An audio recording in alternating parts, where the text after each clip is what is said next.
En Radio USACH presentamos Somos Expertas, Nuestra Voz. Un espacio de conversación y reflexión con las historias de vida de distintas mujeres expertas, sus trabajos, estudios e investigaciones que buscan hacer de este mundo un lugar más justo. Conduce la periodista Belén Merino Solar.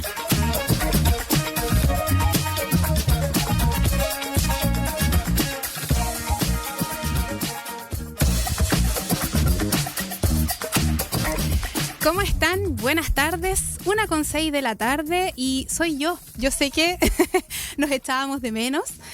Yo les echaba mucho de menos también este programa tan bonito que hemos preparado para ustedes, el Somos Expertas, Nuestra Voz, por nuestra amada y querida Radio USACH. Ya estamos de vuelta con todo y quiero que me tengan un poco de paciencia hoy día con la editorial que les quiero presentar. Ustedes saben, y voy de lleno a eso, no quiero que perdamos más el tiempo. Hemos estado tanto tiempo separadas y separados de este programa. Bueno, hemos tenido repeticiones, ustedes lo han podido escuchar, pero hoy día estamos completamente en vivo, lo cual me tiene muy contenta nuevamente encontrarme con ustedes que nos están escuchando, que nos ven, ¿cierto? Que nos comparten. No quiero perder más tiempo para hablar de algo importante. Ustedes saben que el día domingo hay elecciones y me imagino también que han estado pendientes de los debates que han estado ocurriendo, los debates presidenciales, ¿no? Estamos a días de una nueva elección presidencial en nuestro país y como cada ciclo electoral se multiplican, ustedes lo saben, las promesas. Pero hay algo que llama bastante la atención. Varios candidatos han decidido instalar nuevamente el discurso de la mano dura, más cárceles, más penas, más encierro, como si esa fuera la respuesta al miedo, a la inseguridad, a la rabia que tantas veces nace desde la desigualdad. El problema es que el discurso suena fácil, pero no soluciona absolutamente nada. ¿Dónde queda la pregunta por las causas? ¿Qué pasa antes de que alguien llegue a la cárcel? ¿Qué historias se esconden tras esos muros? En Chile, más de 4.000 mujeres están privadas de libertad, según cifras de Gendarmería. La mayoría son madres.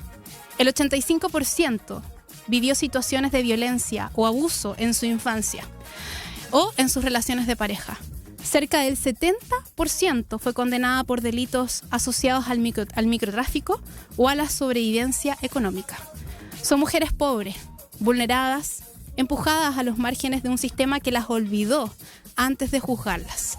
Por eso quiero recomendarles hoy día un libro muy conmovedor y bastante necesario de leer, que me lo regaló Daniela Figueroa, periodista también de esta radio, que se llama Salir del Infierno, escrito por 3 autoras chilenas que por supuesto que se atrevieron a mirar de frente la realidad de las mujeres encarceladas. Allí no hay cifras frías, hay historias de abuso, de abandono, de droga, de violencia, historias que nos obligan a entender que si queremos disminuir la criminalidad, tenemos que empezar por sanar el daño social que la produce y la reproduce. Pero no, algunos candidatos siguen prometiendo más cárceles, como si encerrar fuera sinónimo de justicia, como si el encierro pudiera resolver las heridas que el propio Estado no ha querido resolver. Les invito a leer, por eso les pedí un poco de paciencia, creo que es importante generar conciencia en torno a esto, porque estamos a puertas de las elecciones. Les invito a leer el libro Contra el punitivismo, una crítica a las recetas de la mano dura, de la abogada argentina Claudia Cesaroni. Lo tengo acá para quienes nos están viendo en pantalla, lo estoy mostrando en este momento. Es este libro, es de muy fácil lectura, yo lo tengo con bastante anotaciones porque uno aprende muchísimo de que cuál es la idea, ¿no? De que el castigo más severo, más prolongado es la solución, más brutal. Según Cesaroni, el punitivismo es esa idea de que todos los conflictos penales, sociales o culturales se resuelven con más castigos y con castigos cada vez más brutales. Cesaroni en este libro nos recuerda que castigar sin comprender, encerrar sin prevenir, no transforma, solo reproduce el mismo ciclo de violencia. Quizás en algún lugar, en lugar de levantar más muros, deberíamos levantar más conciencia, más educación, más salud mental, más políticas de igualdad. Y ahí entra algo que Chile necesita con urgencia, una ley Micaela. La ley Micaela está en Argentina desde el año 2019. Todas las personas que trabajan en la función pública deben recibir capacitación obligatoria en género y violencia de género. La ley lleva el nombre de Micaela, una joven de 21 años víctima de femicidio. Su legado es claro: formar a quienes toman decisiones en este país para que nunca más la ignorancia o la indiferencia sean cómplices de la violencia. Replicar una ley así en nuestro país no solo sería un acto de justicia, sino una forma concreta de prevenir. Porque cuando un Estado se educa en género, puede entender qué hay detrás de cada mujer encarcelada y que, por supuesto, hay una historia que pudo haber sido distinta. Así es que en estos días previos a votar, hagámonos una pregunta bastante simple pero profunda. ¿Queremos un país que encierre o un país que comprenda y repare? Porque la verdadera seguridad no se construye con rejas, más cárceles, mano dura, como dicen ahí los candidatos, sino con más dignidad. Se construye entendiendo que detrás, sobre todo hablo de las mujeres, porque este programa así es su enfoque, detrás de las mujeres que están en las cárceles hay realidades sociales que el Estado ha querido ignorar. La periferia carece de cultura, carece de música, carece de espacios de arte, de esparcimiento. Después nos preguntamos por qué las mujeres se dedican a vender droga para poder sobrevivir. Yo creo que acá el problema de fondo es que el Estado se tiene que hacer cargo de eso, en vez de promover más cárceles. Esa no es la solución. Ahora bien, vamos a abocarnos al programa del día de hoy. Ya es la 1:13 de la tarde y les quiero contar que en septiembre del 2017 el movimiento feminista y las mujeres de Chile, por supuesto que fuimos protagonistas de una de las victorias más recordadas de los últimos tiempos. En medio del segundo mandato de la entonces presidenta Michelle Bachelet, se promulgó en nuestro país la ley que despenaliza la interrupción voluntaria del embarazo en 3 causales. El proyecto autoriza el aborto únicamente en 3 casos, y esto es bueno decirlo para que la gente lo entienda. Primero, si la mujer se encuentra en riesgo vital, para así, por supuesto, evitar poner en riesgo su vida. Segundo, si el embrión o feto padece una patología congénita que sea incompatible con su vida. Y tercero, si el embarazo es producto de una violación, hasta con 12 semanas de gestación, plazo que se amplía a 14 semanas si la niña es menor de 14 años. Sin embargo, a pesar de estar garantizado por ley, muchas mujeres se enfrentan a obstáculos para acceder a este procedimiento, como la objeción de conciencia de médicos y centros de salud públicos, además del miedo, por supuesto, y los prejuicios. En ese escenario, y para guiar, acompañar y ayudar a las mujeres que pasan por este proceso, surge la agrupación Observadoras de la Ley de Aborto en Chile, OLA, que tiene como objetivo acompañar en el cumplimiento de esta ley. Para conocer más sobre este invaluable, importante trabajo, en Somos Expertas hoy día vamos a estar conversando con Carolina Cisternas Márquez, que es directora de proyectos de Observadoras de la Ley de Aborto en Chile, y Yasna Castillo Ramírez, encargada de incidencia nacional de la misma organización. Así es que yo te pido que te quedes ahí en sintonía, porque vamos a educar sobre esta materia. Vienen elecciones, insisto, ojalá que no se pongan en riesgo los derechos que tanto nos han costado ganar, porque hay ciertos personajes que sienten que hay que retroceder. No tenemos que retroceder, tenemos que avanzar. Así que quédate acá en el Somos Expertas y volvemos en solo unos pocos minutos. Estás en Somos Expertas, nuestra voz. Radio USACH, nuevas voces.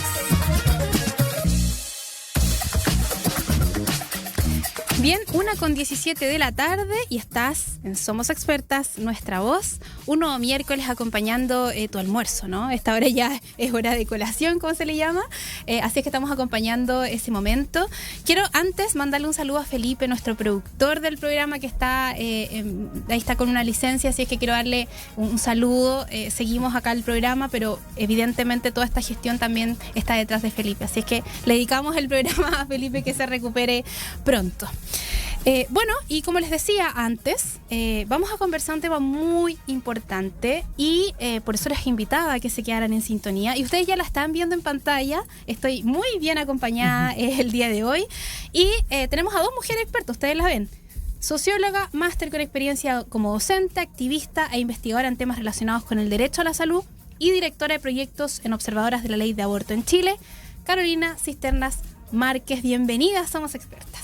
Muchas gracias por la invitación. Y por mi otro lado, bueno, en la pantalla lo vemos distinto, pero a mi izquierda, profesora de Historia y Ciencias Sociales, máster en Historia y Comunicación Cultural, especialista en Gestión Cultural y Políticas Públicas, delegada en el Consejo de la Sociedad Civil del Ministerio de la Mujer y Equidad de Género y encargada de Incidencia Nacional de Observadoras de la Ley de Aborto en Chile. Yasna Castillo Ramírez, bienvenida también. Muchas gracias, Belén. Feliz de estar acá hoy día con ustedes. Felices nosotras y nosotros. Este es un tema que es bueno conversarlo, enseñar también, educar a las personas que nos escuchan. Y le habíamos dicho que esta entrevista estaba pactada para la semana pasada, estuvimos esperando. Así es. Así es que no hay deuda, ¿cómo es? Deuda que no se pague. Ni plazo que no se cumple. Eso. Me encanta. Bueno, empecemos ya a meternos de lleno en esta conversación, ¿cierto? La pregunta la dejo abierta, ahí la que quiera me responde, ¿no? ¿Desde cuándo cada una empieza a interesarse por el feminismo? Yo siempre he dicho acá en el programa que el feminismo las mujeres lo vamos construyendo a medida de nuestra historia, de nuestro camino. No es que uno nazca siendo feminista, yo creo que es un camino que se construye. ¿Ustedes cómo construyeron ese camino? ¿Quieres comenzar? ¿Comienzo yo? Ya. Bueno, la verdad es que mi vínculo con el feminismo nace a propósito también de mis estudios. Es la posibilidad o la ventana que tengo para poder adentrarme en la historia de las mujeres, sobre todo en la historia a nivel nacional de las mujeres, que es como el primer salto. Y bueno, y de ahí cuando se te abre esa ventana, por llamarlo de una manera, ahí ya después se despliega todo el mundo. Todo el mundo. Entonces, la verdad es que parto desde ese espacio a través de una investigación de la tesis de pregrado principalmente, ya con este interés que se viene dando con los estudios, y ya a principios del 2000 aproximadamente, ya volcando como intereses más en algunas organizaciones, y yo creo que como antes del estallido específicamente, ya con una articulación ya más potente con organizaciones feministas de base propiamente tal, vinculadas con el aborto. Y bueno, ya después ahí el camino como por un tubo, así es que... Ahí fluye. Sí, ya ahí fluye, y de ahí ya de lleno con observadoras de la ley de aborto. Maravilloso. ¿Claudia? Carolina. Perdón, es que me quedé pegada con el... Con Liz. Carolina. A ver, yo creo que desde muy chica, desde la escuela quizás, pienso que tiene que ver con mi historia familiar. Crecí en una familia de muchas mujeres, tengo 5 hermanas, crecí con mi mamá y mis hermanas, y sí fui muy consciente que el mundo era distinto para nosotras. Era distinto en las familias donde no había papá presente, y creo que sí, de muy chica, y en la universidad sí me encontré con el tema del aborto de frente. Yo estudié en Iquique, entonces igual era como 20 años más atrás que en Santiago. Y sí, ahí creo que también pude, bueno, también como decía la Yasna, uno estudia cosas, llega a lecturas. Yo agradezco ahí a mi profesora de Sociología del Género en esos años, el año 2000, porque ella me hizo leer un libro que me cambió la vida. Entonces... ¿Te acuerdas de cuál era el libro? Sí, El Cáliz de Espada. Ya. Sí, me acuerdo. Y también leí otro libro que es de Feminismo la Diferencia, que en otro capítulo vamos a hablar de eso. Pero también me hizo entender muchas cosas que yo veía. Así que por ahí. Y después yo me vine a Santiago cuando tenía 30 años, y ahí me metí de lleno a trabajar en las líneas de aborto, información segura, en todas las estrategias que tuviesen que ver con esta cosa bien concreta que es la prohibición del aborto. Sí. Y desde el 2017 estamos en Observadoras de la Ley de Aborto, justamente unos meses después que se promulga la ley. Nos dimos cuenta que había que hacer algo bien concreto frente a esto, así que ahí echándole ganas, claro. Sí, total. Ya me va a salir un poco la pauta, pero es como para que la gente en sus casas entienda un poco el rol que ustedes tienen, ¿cierto? Es un rol más bien de fiscalización. ¿Cómo podríamos decirle a la gente cuál es el rol que tiene este observatorio, ¿no? Porque este tema no es fácil de abordar. Es un tema, ustedes lo deben saber mejor que yo, hay mucha controversia, estamos en plena candidatura en donde hay muchos que quieren retroceder en esta materia, lo cual es terrible. Entonces, para que la gente que nos escucha entienda cuál es el rol de ustedes, ¿cómo podríamos definirlo? Quizás yo te puedo empezar a contar un poquito. A ver, lo que nosotras nos definimos, primariamente nuestro objetivo original es una red de acompañantes en el acceso al aborto legal. Perfecto. Nosotras lo que definimos como prioritario de nuestra acción es el acompañamiento feminista, en este caso a una prestación de salud. Creemos que el acompañamiento feminista en la lucha contra la violencia, en el acceso al aborto, en un montón de situaciones hay un rol ahí que nosotras desarrollamos, establecemos una metodología, pero a partir de eso nos dimos cuenta que también teníamos que hacer otras cosas porque el acompañamiento nos permitía poner sobre la mesa los datos, que es lo que tenemos en este informe. Entonces ahí también empezamos a trabajar otras líneas de trabajo como la capacitación, la formación, la incidencia. No sé si quieres... ¿Acotar algo? Sí, bueno, y de ahí también nos fuimos dando cuenta que era súper importante trabajar con la despenalización del aborto, despenalización social del aborto, que no pasa solamente por el trabajo directo que podemos realizar con las mujeres, sino también con los profesionales de salud, que es un tema súper relevante porque nos dábamos cuenta precisamente que en la aplicabilidad de la ley nos encontrábamos con situaciones que iban más allá, por ejemplo, de la objeción de conciencia que establece la ley, sino que había falta de conocimiento respecto a temas que eran muy relevantes y que entorpecían el acceso de las mujeres a algunas de esas causales. Entonces, esta despenalización social también implica poder abrir este campo de observación del aborto, de reconocimiento del aborto y considerarlo, como decía Carolina, como una prestación de salud. Entonces, reconocerlo desde otra perspectiva. Sí. Entonces, también nos ha ayudado bastante eso. Bueno, ustedes como observadoras de la ley de aborto en Chile realizaron una actividad hace unas semanas en el contexto del Día de Acción Global por el Aborto Legal, Seguro y Accesible, también conocido como Día por la Despenalización y Legalización del Aborto, que se conmemora cada 28 de septiembre. En esta ocasión, para contarle a la gente también, entregaron información y datos bastante vitales, ¿cierto?, proveniente de sus registros de acompañamiento e informes anuales. Cuéntenos un poquito, asumo de ver cuáles son los datos más relevantes que podríamos compartir con nuestra audiencia. Bueno, ese día nos encontramos con un objetivo bien específico que fue poder celebrar, conmemorar, ¿verdad?, los 3 años de la línea Infoaborto Legal. Ya. Tal como lo señalamos, nosotras surgimos a los pocos meses de implementada la ley, pero nuestro trabajo comienza con un proyecto que es la ruta de acceso y comenzamos a trabajar en esto con profesionales de la salud, con mujeres que nos contactan a través del correo en una primera instancia y nos empezamos a dar cuenta de las falencias que presenta la ley, de cómo podemos poder ampliar este trabajo, ¿verdad?, con los distintos actores que se ven involucrados en este trabajo.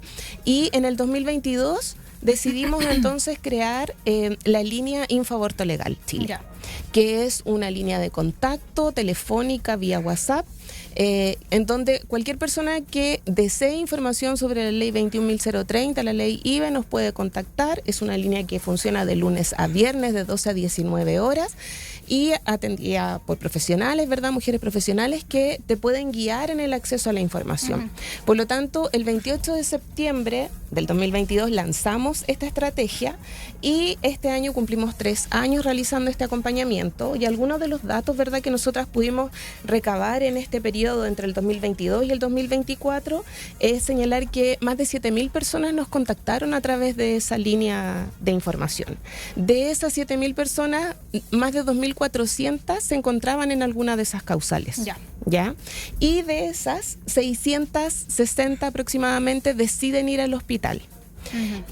Pero solamente un 71%, es decir, 440 personas logran constituir efectivamente una causal, pese a todo, digamos, a todo su escenario, estar en condición de causal, ser acompañada por OLA, y ahí entonces vienen a hacerse visible todas aquellas falencias también que nos presenta la ley y todas aquellas situaciones que implican a una persona, ¿verdad?, que se encuentre en alguna de las causal, el decidir o no decidir acceder a cada una de ellas. Exacto.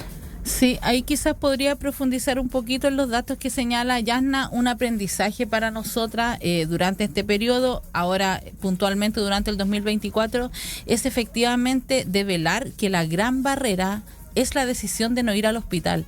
Y como decía la Yasna, pese a que estoy en causal, pese a que estoy informada, me comuniqué con una organización feminista, me dijo cuáles eran las experiencias que tenía, los pasos, la experiencia que tenemos en el hospital, aún así deciden no ir al hospital. Entonces, efectivamente, por eso tú decías, fiscalizan la ley. No es tanto fiscalizar la ley, sino más bien es monitorear qué es lo que está pasando y qué es lo que hay detrás de esa decisión de no ir. Y efectivamente ahí nos encontramos con todas las barreras del patriarcado, que pese a que hay mucho avance en políticas públicas, en los discursos, incluso pareciera que las mujeres ya no tenemos problemas porque lo logramos todo, hay muchas barreras que son estructurales y que tienen que ver con las razones por las cuales las mujeres deciden no presentarse. Ahí voy a señalar 3, las más importantes. Entonces te iba a preguntar. La primera es miedo a los servicios de salud. Y ahí, bueno, en este informe pueden ver, tenemos relatos, documentación. Hay miedo porque ¿Dónde podemos encontrar el informe? En la página web. Exhibir ahí. Lo estamos mostrando para los que nos están viendo. Estamos mostrando este informe que está descargable en holachile.org. Pueden descargar el del año pasado, o sea, el 2024 y el 2023 que están ahí disponibles. Ahí están los datos que tú, parte de los datos que tú nos estás compartiendo. Ahí hay parte de los datos que estamos compartiendo. Entonces, ahí lo que develamos, por ejemplo, es que, bueno, la principal razón es miedo a los servicios de salud. La segunda es que no desea o no quiere enfrentar un proceso de judicialización. ¿Qué quiere decir esto? No sé, ya tengo un lío porque lo demandé por pensión alimenticia, ya tengo medidas cautelares, tengo miedo que me pase otra cosa, no me quiero vincular a ese proceso. Y el tercero tiene que ver con la familia, así que ahí es como, tengo miedo a que, no sé, mi pareja viene mal, mi mamá, mis hijos, ¿qué van a pensar? Mejor lo hago sola y así nadie se entera.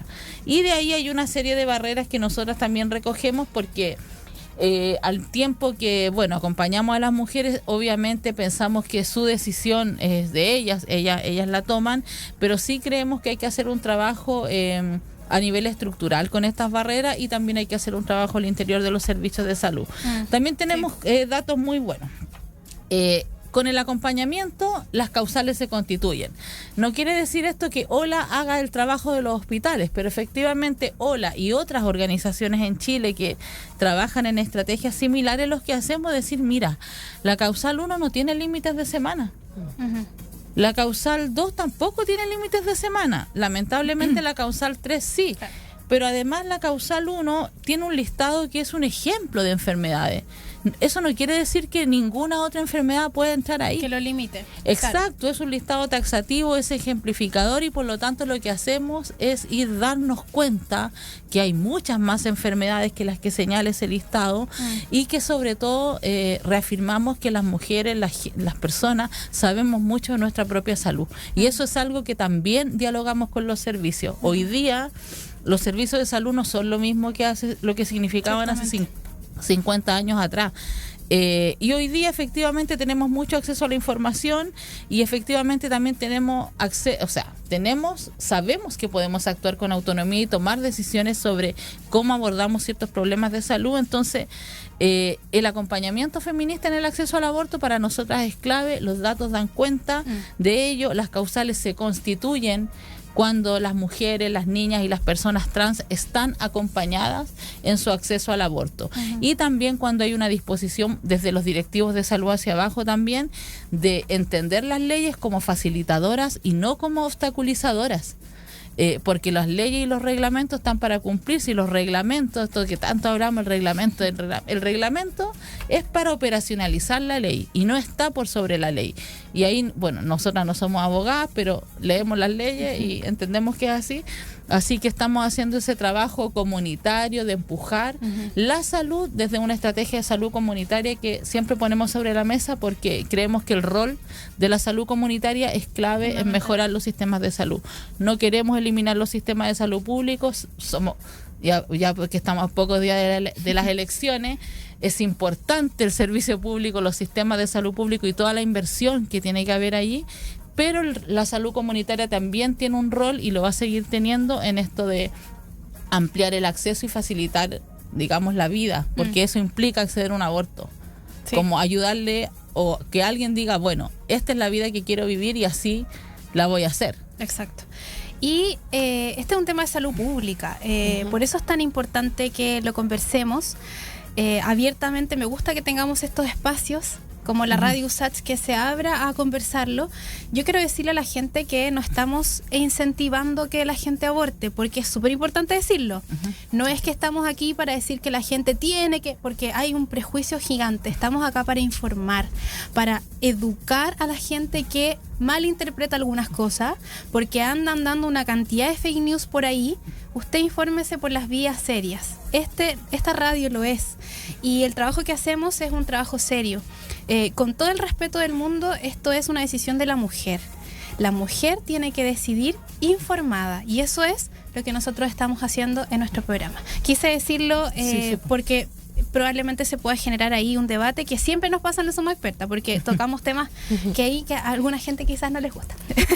Oye, nos vamos a ir a una pausa musical, ¿les parece? Super. Vamos a escuchar un poco de música y quédate ahí, porque tenemos harto más que conversar. En Radio USACH somos expertas. Nuestra voz.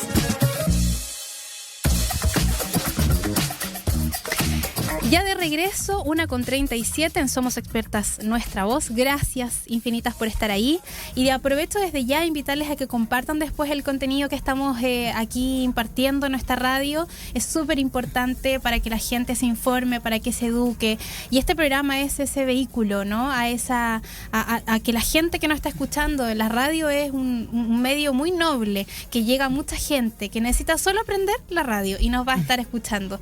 Estoy segura que hay mujeres que nos escuchan y que les puede llegar esta entrevista, así que compártala después. Bueno, yo estoy, si te vienes recién incorporando, que puede ser, estoy con Yasne Carolina, lo dije bien esta vez, por supuesto, que estamos conversando, ¿cierto?, sobre un tema no menor y súper importante, que tiene que ver con todo lo que es el aborto legal, seguro, accesible, ¿no? Y nos estaban contando algunas cifras que yo las tengo aquí muy bien anotadas, porque en el fondo le dan sustento a este trabajo, ¿cierto? Le dan esa fuerza que necesita. A veces mucha gente dice, ya, pero necesitan números siempre, ¿no? Hay cosas que son evidentes, pero la gente necesita esa fuerza y está bien. Y nos estaba mostrando hace poquito este informe anual del 2024, hartos datos interesantes. Les invitamos desde ya a que lo descarguen ahí. ¿Me habían dicho el sitio? Sí. holachile.org. Hola Chile. Hola Chile sin H, ¿ah? Sin H, sí.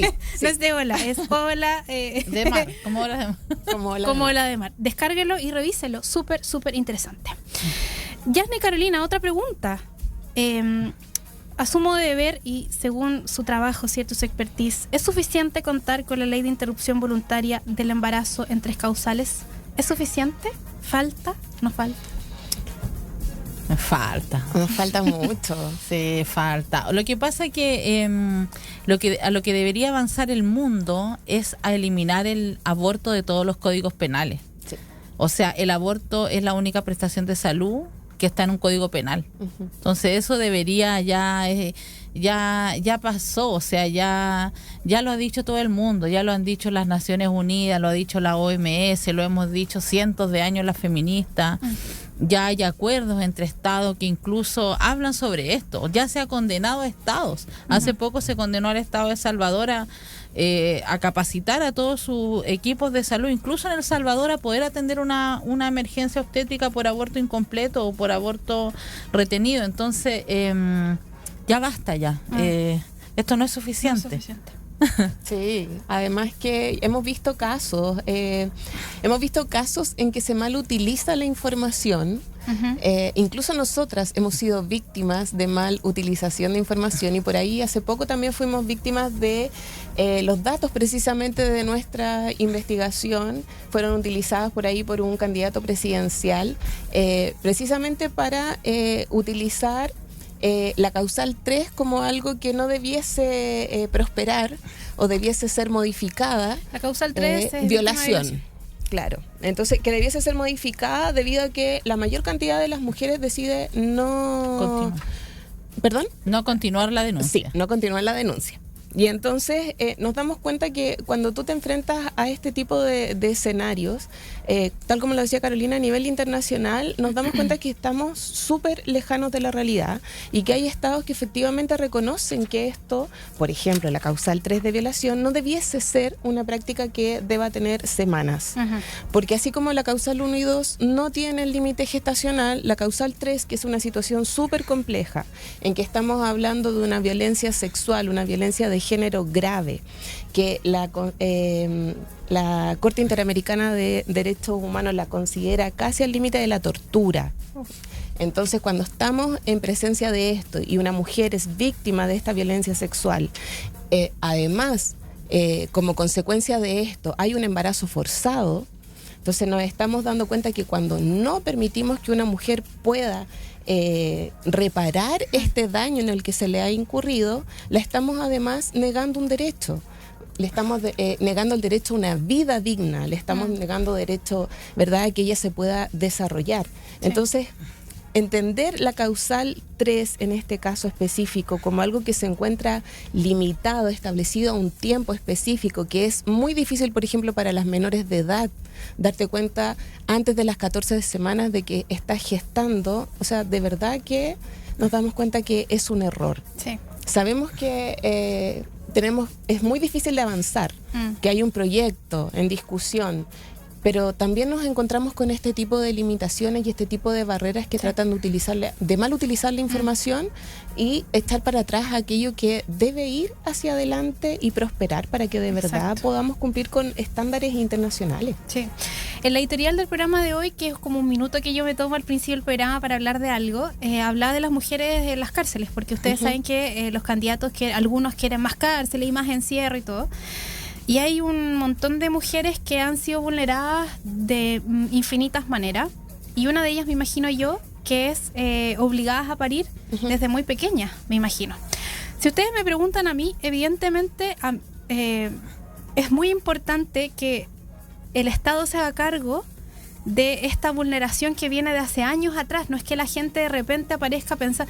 Han sido mujeres abandonadas, generalmente con escasa educación, con obligaciones desde muy chicas de trabajar, de vivir una vida que no les corresponde. Entonces no estamos hablando de mujeres que han vivido el privilegio, de pronto hablo por mí, el privilegio que he tenido de ser educada, de ser contenida, recibir amor en mi familia, recibir buena educación, por ejemplo. O sea, de ese tipo también estamos hablando de mujeres que por eso les cuesta quizás tomar decisiones de si interrumpir o no, por lo que hablaban, ¿no? Prejuicio, qué van a decir, ¿cómo lo voy a hacer? ¿Me van a meter presa? O sea, estamos hablando de eso con una decisión que te corresponde a ti. Y por eso me gusta tanto que estemos conversando de esto y que ustedes me digan que no es suficiente con las 3 causales. Y también me gustaría que le explicáramos a la gente qué significa la objeción de conciencia. En palabras súper sencillas y muy triviales, porque lo escucho harto en la tele y en la prensa, le encanta a veces ocupar tecnicismos que nadie entiende, como objeción de conciencia, porque lo he escuchado y lo he visto harto, que ha ocurrido en algunas situaciones en donde se ha denunciado esta situación. ¿Cómo le podemos explicar a la gente en simple a qué se refieren con la objeción de conciencia? A ver, la objeción de conciencia es una posibilidad,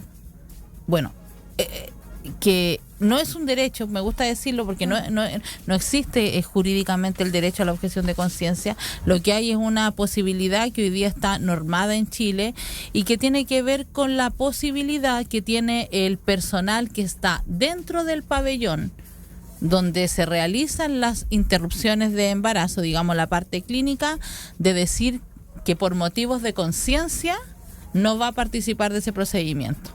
Por lo tanto, es una posibilidad que tiene el personal que está dentro del pabellón, ya sea una anestesióloga, ginecóloga, y ese tipo de personal de salud que está, digamos, en ese momento de la prestación, que es la parte clínica, no es, digamos, no es la primera toma de la ecografía, sino que hay. En Chile ha evolucionado el reglamento. La ley, cuando se promulga, viene con un reglamento de objeción de conciencia que lo regula, pero de una manera muy desregulada. O sea, era demasiado fácil ser objetor, era como firme un papel aquí, lo voy a decir en lenguaje simple, y ya es objetor y nada más. Claro. Entonces, afortunadamente, desde el año pasado se trabajó en la modificación del reglamento de objeción de conciencia y se demoró muchísimo la Contraloría General de la República, más de un año, si no me equivoco, en aprobar el nuevo reglamento que viene a regular con un poco más de precisión esta posibilidad que tiene entonces el personal que está en el pabellón durante la interrupción del embarazo, digamos, en su parte clínica, ¿ya? Lo que nosotras siempre decimos también es cuando hablamos de objeción de conciencia, y lo dijo la Yasna al comienzo, es verdad que los objetores representan un problema, pero ellos no son todo el problema. En la implementación está una figura que nosotras denominamos desde nuestro primer sondeo exploratorio por el año 2018, que se llama, la conceptualizamos como obstructor u obstructora de derechos. Perfecto. ¿Qué significa? Que es cualquier personal de salud, desde el guardia, desde la persona que está en la ventanilla, personal administrativo, paramédico, paramédica, enfermero, enfermera, cualquier personal de salud que obstruye el derecho sin ser objetor, porque como no están en el pabellón no pueden objetar. Claro. No obstante, lo que hacen es poner sus juicios personales y valóricos por sobre una atención de salud. Entonces, ¿qué nos encontramos todavía todos los días, lamentablemente, con obstructoras de derecho, que le dicen a las mujeres que la ley no existe, o que tienen que ir a hacer ellas una denuncia primero a la PDI y después venir a pedir el aborto? Y así una serie de información falsa y errónea que lo que hace es perjudicar la implementación y sobre todo perjudicar la vida de alguien. Yo lo quiero decir así porque una mujer que fue víctima de violencia sexual, o sea que además su salud mental está deteriorada por eso, y que llega a un hospital y que alguien le dice una mentira o algo falso, esa mujer se va destruida de ahí. O sea, lo que le puede pasar a su vida es realmente impactante cuando eso ocurre. Entonces, si bien reconocemos que la objeción genera barreras y todo, también siempre decimos no es solo la objeción de conciencia, sino que lo que queremos combatir, pero no lo quería decir con palabras de guerra, pero por lo que queremos trabajar es para que la obstrucción de derechos desaparezca, digamos, especialmente los servicios públicos, que es donde nosotras nos enfocamos. Perfecto. Porque lo valoramos el servicio público. Le creemos y lo queremos. Eso. Oye, me gusta mucho cómo estamos abordando el tema, porque me gusta que sea sencillo el lenguaje. Nos podríamos ir en el tecnicismo. Yo imagino que ustedes deben saber muchas cifras, muchas cosas, pero es súper importante que lo hablemos para que lo entienda cualquier persona que de repente prendió la radio y no necesariamente tenga que entender de qué estamos hablando. Y son conceptos bien complejos a veces, la objeción de conciencia, ¿cierto? La despenalización y así un sinfín de cosas. Oigan, chiquillas, también me gustaría saber algo. ¿De qué se trata la certificación en buenas prácticas IBE para hospitales? La certificación es una estrategia que implementamos el año 2024 y está amparada precisamente en lo que estamos conversando, porque la idea principal es poder revisar en cada uno de los hospitales a nivel nacional cómo se lleva a cabo la ley IBE, cómo se implementa esta ley y cuáles son aquellos puntos específicos que destacan los hospitales o que podemos destacar de los hospitales en su implementación. Perdón, IBE es interrupción voluntaria del embarazo. Sí, por lo tanto, lo que nosotros hacemos es una convocatoria a todos los hospitales a nivel nacional, en donde les solicitamos a través de ¿rúbrica? Una rúbrica, muchas gracias. Algunos puntos que nos pueden ir comentando cómo se va implementando esta ley, ya sea a nivel personal, el contacto con la comunidad, ¿verdad? Identificamos algunos aspectos que deben ser claves para poder reconocer esta vinculación específica con la ley y las mujeres, que tiene que ver con el contacto directo de las profesionales, que tiene que ver, ¿verdad?, con la información que se entrega a derechos de paciente, derechos de la ley, ¿verdad?, etcétera, que se entrega en las salas de espera, ¿verdad?, que se cuente con información relevante para las mujeres. Sí. Y vamos viendo entonces cuál es la situación de cada hospital, y esto a nosotras nos sirve también para contrastar con aquella experiencia que nosotras también tenemos en la práctica, porque si bien nosotras nos ven acá en Santiago, estamos presentes a nivel nacional y realizamos acompañamiento a nivel nacional, entonces tenemos experiencia de todos los hospitales en donde puede asistir una mujer y ahí tenemos experiencia de cómo funciona cada equipo. Perfecto. El año pasado certificamos a 9 hospitales a nivel nacional y este año certificamos a 10. Muchas gracias. Así es que ¿Me dicen por interno? Me dicen por interno que son 10. Y a partir de la próxima semana ya comenzamos a realizar las ceremonias de certificación en donde nosotras, ¿verdad? Desde el equipo OLA nos vamos a distintos lugares del país a realizar estas ceremonias y a conocer también en persona, porque las conocemos vía correo, vía WhatsApp, Claro, vía ponerle teléfono, cara a las personas. ponerle cara a todas las profesionales de la salud que muy contentas han participado de este proceso. Qué maravilloso. Sí, mira, la riqueza de la certificación para nosotras tiene que ver principalmente con que los hospitales se puedan mirar a sí mismos. Por eso el paso 1 es una rúbrica, como decíamos, que se van revisando a sí mismos, a ver cómo estoy entregando la primera información. Es un autoanálisis que ese puntaje vale, no es que nosotros no lo consideremos. No sé, me estoy vinculando con la comunidad, me estoy vinculando con el intersector para hablar de este tema, etcétera. Este año agregamos la regulación de la objeción de conciencia por la nueva figura, le agregamos un puntito más, complejizamos un poco el proceso este segundo año.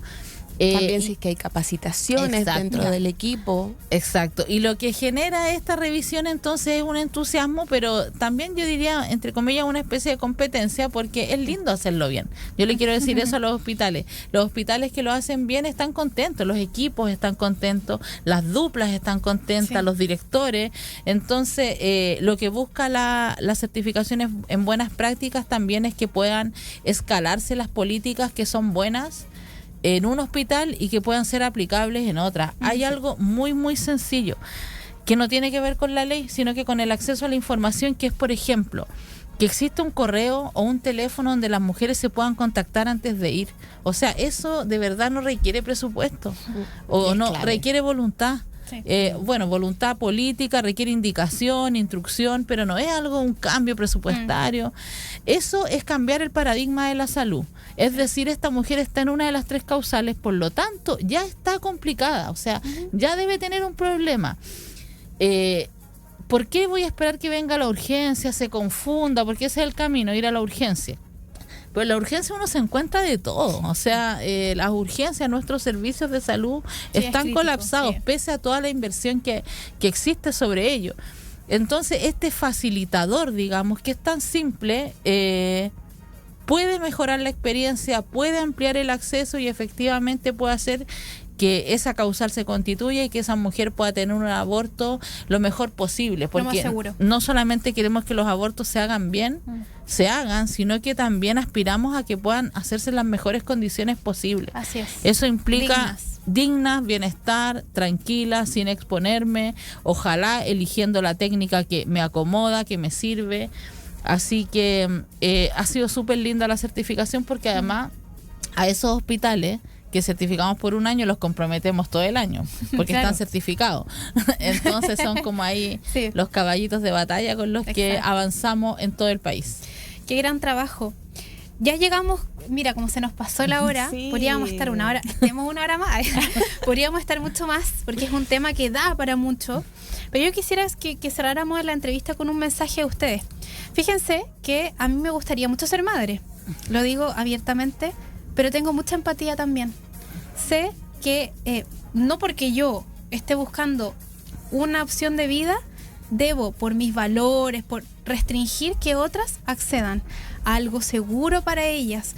No queremos más mujeres muertas por abortar, tampoco más presas por abortar. Así que yo me tomé esa licencia de decirlo de manera personal, porque sé que representa a muchas mujeres también que tenemos empatía. No porque a mí me haya tocado el privilegio de ser la mujer que soy, necesito invalidar al resto. Mensaje, yo dejé mi propio mensaje. Mensaje, por favor, para cerrar la entrevista. Tú primero. A ver, un mensaje, que estamos en un momento importante para nuestro país, El domingo tenemos elecciones y sin decirle a nadie por quién tiene que votar, ojalá que las mujeres podamos tomar conciencia de lo que implica para nosotras puntualmente quién está en el poder, quién está en el poder ejecutivo y quién está en el poder legislativo. No es casual que exista la ley de aborto, o sea, esa claramente tiene que ver con el control sobre las mujeres. Por algo siempre decíamos, o sea, si fueran los hombres los que abortaran, no sabríamos, no tendríamos certeza de que en algunos países todavía sea ilegal o esté, digamos, tan acotado como en nuestro país. Así que eso, a que seamos conscientes, no es lo mismo, las mujeres hemos avanzado, pero no estamos en igualdad de condiciones, y necesitamos recuperar la soberanía sobre nosotras mismas primero que todo. Es el legado que le queremos dejar a nuestras hijas, a nuestras sobrinas, a las generaciones que vienen, y recuperar nuestros procesos sanitarios. Siempre los tuvimos. El hospital como lo conocemos hoy día es algo reciente, pero milenariamente las mujeres hemos, abordado nuestra salud sexual y reproductiva de una manera muy inteligente y muy audaz. Así que la invitación es a esa, a informarnos y a llamar a Hola, a comunicarse con nuestra línea 569-82-72-9131. Ahí después la vamos a poner en algún lado aquí en la radio. Sí. Porque es una línea de WhatsApp, no es necesario llamar, pueden hablar por WhatsApp y van a recibir toda la información que necesiten, ya sea para ustedes mismas, para una amiga, para una vecina, para una prima. Gracias, Carolina. Sí, yo en realidad invitar a todas las mujeres a que nos están escuchando, que conocen Hola, que puedan compartir esta información. Nos encontramos diariamente con aquellas mujeres que no están a favor del aborto, pero que cuando viven alguna situación que las hace encontrarse en alguna causal, apoyan esto. Entonces, lo que más que un mensaje político es un mensaje casi de sororidad. Sí. Y es compartir esta información con todas aquellas mujeres que se crucen en tu camino. Es una decisión personal, no es una obligación, por supuesto.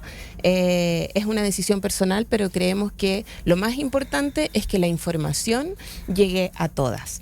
Así es que las invitamos a seguirnos. Ya les dijo la línea telefónica la Caro, más 569-8272-9131, pero también nos pueden seguir en el Instagram, Observadoras Ley de Aborto Chile, y también visitar nuestra página para conocer el informe, para conocernos, para ver todas las actividades que realizamos. Y nada, esperamos que el camino del aborto siga avanzando en Chile. Nosotras estamos ahí al pie del cañón haciendo toda la pega que podemos y visibilizando también cuál es la situación de nuestro país a nivel internacional. Gracias, Yasna. Gracias, Carolina, por haber visitado nuestro programa Somos Expertas. Por supuesto que me gustaría invitarlas a una nueva edición para que abordemos más esto. Siempre me queda tanto por hablar con las mujeres.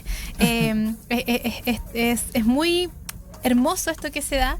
Cuando nos juntamos las mujeres, se genera algo interesante, y qué bueno que lo pudimos compartir con nuestra audiencia el día de hoy. Yo me tengo que despedir, ya estoy al límite de la hora, pero me parecía importante dar este mensaje desde quienes nos visitaron hoy día, nuestras mujeres expertas que han dedicado su vida, ¿no?, a este tema tan importante como es informar, que las personas y las mujeres tomen decisiones de manera informada. Pronto vamos a dar el ganador o la ganadora del libro que siempre estamos ahí regalando, así es que quédense atentos y atentas a nuestras redes sociales, ahí @Radio USACH. Un beso, un abrazo y nos encontramos el próximo miércoles acá en Radio USACH. Nos vemos.